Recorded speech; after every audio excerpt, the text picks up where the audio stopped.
Baghdad के मजदूर और ताजिर की कहानी एक ऐसी कहानी है जो ईमानदारी, मेहनत और धैर्य का महत्व सिखाती है।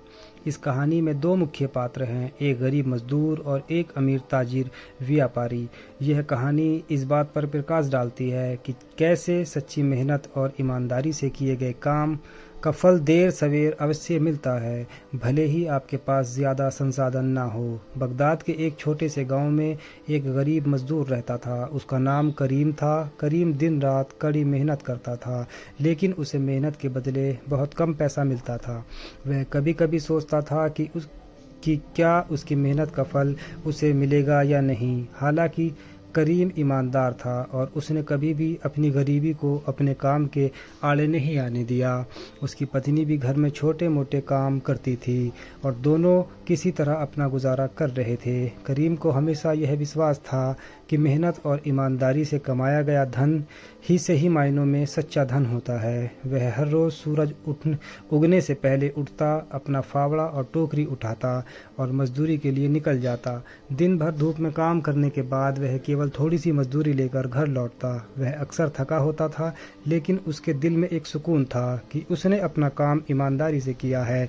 वहीं दूसरी तरफ बगदाद के बाजार में एक बहुत बड़ा ताजिर था जिसका नाम हारून था। हारून बगदाद का सबसे धनी व्यक्ति था। उसके पास कई व्यापारिक जहाज थे और उसके व्यापार की शाखाएं दूर दूर तक फैली हुई थी। लोग उसकी दौलत और व्यापारिक सूझबूझ की प्रशंसा करते थे, लेकिन हारून के अंदर एक कमजोरी थी।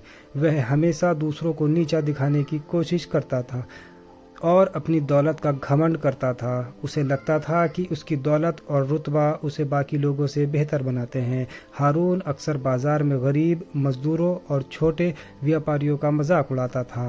वह अपने धन और शक्ति का प्रदर्शन करके उन्हें नीचा दिखाने का कोई मौका नहीं छोड़ता था। उसके इस स्वभाव के कारण बहुत से लोग उससे दूरी बनाए रखते थे, लेकिन व्यापार के कारण लोग मजबूरी में उससे मिलते रहते थे। एक दिन करीम काम के लिए बाजार गया और वहां उसकी मुलाकात हारून से हो गई। हारून ने उसे देखा और उसके मैले कुचैले कपड़े और थकी हुई सूरत पर हंसते हुए कहा, तुम लोग कितना भी मेहनत कर लो, हमारी बराबरी कभी नहीं कर सकते।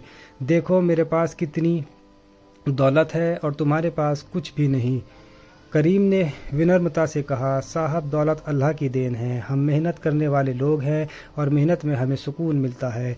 दौलत तो आती जाती रहती है। हारून ने उसका मजाक उड़ाते हुए कहा, तुम लोग हमेशा यही कहते हो क्योंकि तुम्हारे पास कुछ होता ही नहीं। अगर मेहनत से सब कुछ मिल सकता तो तुम भी अमीर होते। करीम ने सर झुकाकर कहा, हो सकता है साहब, लेकिन मुझे अपनी मेहनत पर गर्व है। वक्त बीतता गया, हारून का व्यापार और बड़ा होने लगा और करीम अपनी रोजी रोटी कमाने के लिए मेहनत करता रहा। लेकिन कुछ समय बाद बगदाद में व्यापारिक संकट आ गया। हारून का व्यापार बुरी तरह प्रभावित हुआ। उसके कई जहाज डूब गए और उसे भारी नुकसान उठाना पड़ा। धीरे धीरे हारून का सारा व्यापार बर्बाद हो गया। उसे अपनी जायदाद बेचनी पड़ी और वह गरीब हो गया। दूसरी तरफ करीम ने धीरे धीरे अपनी मेहनत से थोड़ी थोड़ी पूंजी जमा कर ली थी। उसने एक छोटा सा व्यापार शुरू किया। उसका ईमानदारी से किया गया व्यापार धीरे धीरे बढ़ने लगा। करीम के पास अब उतनी दौलत तो नहीं थी कि जितनी कभी हारून के पास थी, लेकिन वह संतुष्ट था और आराम से जीवन व्यतीत कर रहा था। जब हारून पूरी तरह से कंगाल हो गया तो उसे अपने अहंकार और गलतियों का एहसास हुआ। वह अपनी गरीबी में किसी से मदद मांगने भी नहीं जा सकता था, क्योंकि उसने अपने घमंड और अहंकार के कारण सभी से दुश्मनी बना ली थी। एक दिन भूख और थकान से हारकर हारून उसी बाजार में पहुंचा जहां वह कभी ताजिर हुआ करता था। वहां उसने करीम को देखा तो अब एक सम्मानित व्यापारी बन चुका था। हारून को देखकर करीम ने उसे पहचान लिया। हारून के चेहरे पर अब वह घमंड नहीं था, बल्कि पश्चाताप था। वह धीरे धीरे करीम के पास आया और कहा, क्या तुम मुझे कुछ खाने के लिए दे सकते हो? मैंने बहुत गलतियां की है और अब मुझे समझ आ गया है कि दौलत से बड़ा कुछ नहीं, ईमानदारी और मेहनत का कोई मुकाबला नहीं।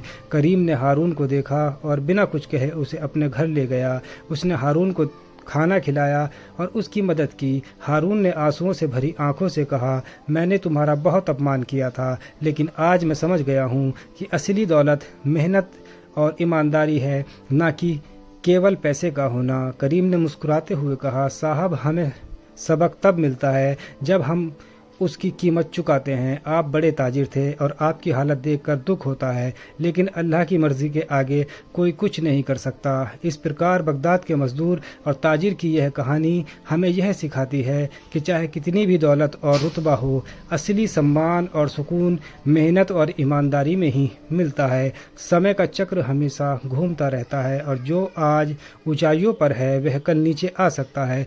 दोस्तों, अगर आपको यह कहानी अच्छी लगी हो तो चैनल को सब्सक्राइब, वीडियो को लाइक और शेयर करें। मिलते हैं और नई कहानी के साथ। धन्यवाद।